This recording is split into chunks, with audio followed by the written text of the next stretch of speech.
Hey guys, welcome back to the channel. I hope you're all doing well and you're looking forward to the weekend. It's the first month of the year in 2022 and I'm already scratching my damn head trying to think about what to play. I really want a competitive game to grind at the moment, but I'm just struggling to find something that I really want to sink myself into. So yesterday I captured some game footage just so I could have something to talk over today. So, I ended up doing some wizard stuff.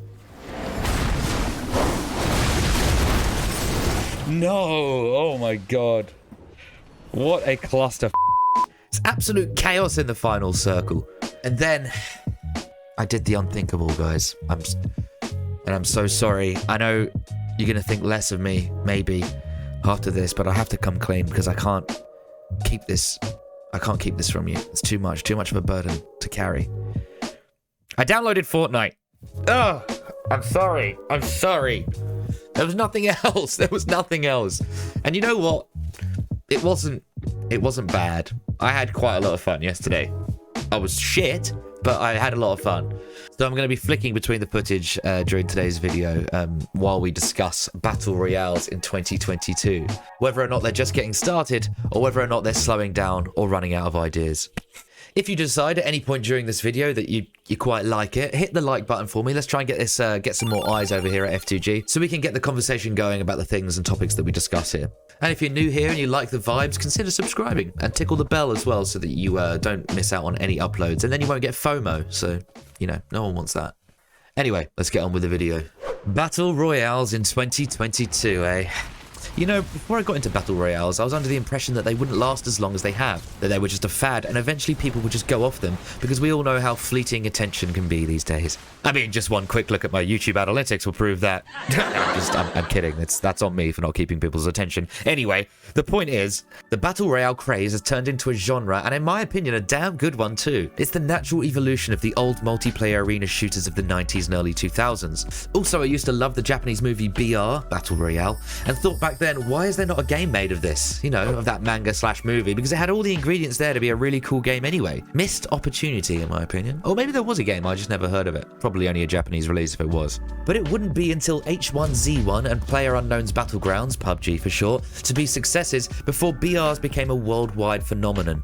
The idea that you just get one life, one chance to be the victor of a huge lobby of people. The RNG elements tapping into that dopamine rush of maybe finding a rare weapon in a box so that you can dominate your opponents. And it certainly is a rewarding feeling to win a game in this genre.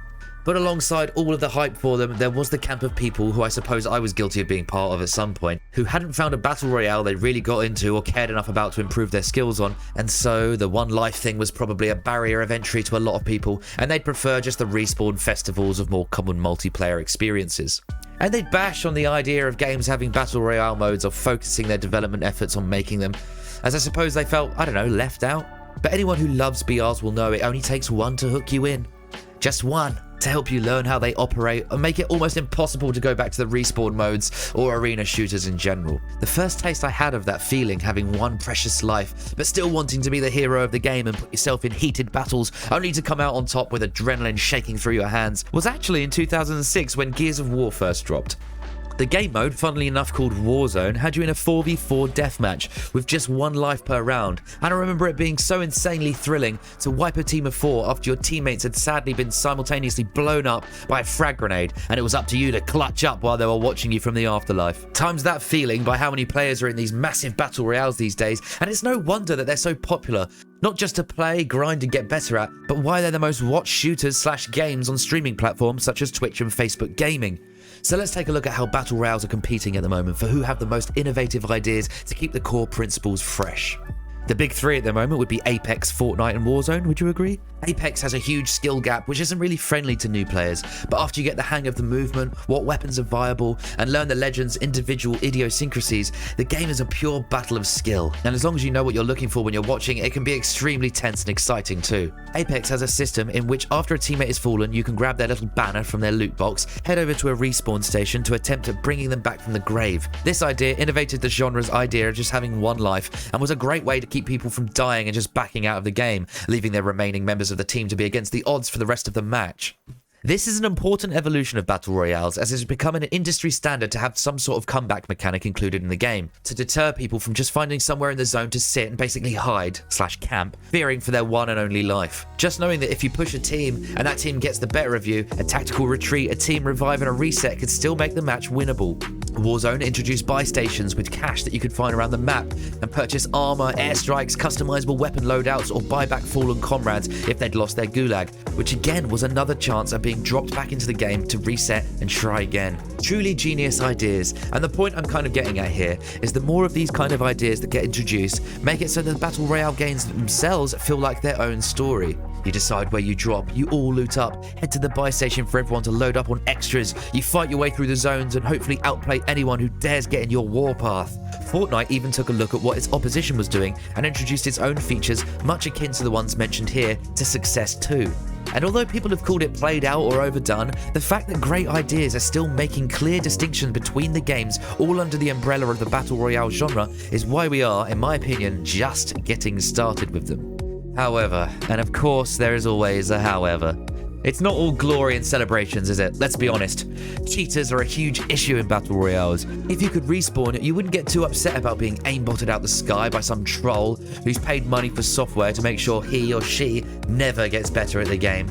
But when lives are precious, it's extremely deflating, especially for how long a Battle Royale game can actually last for.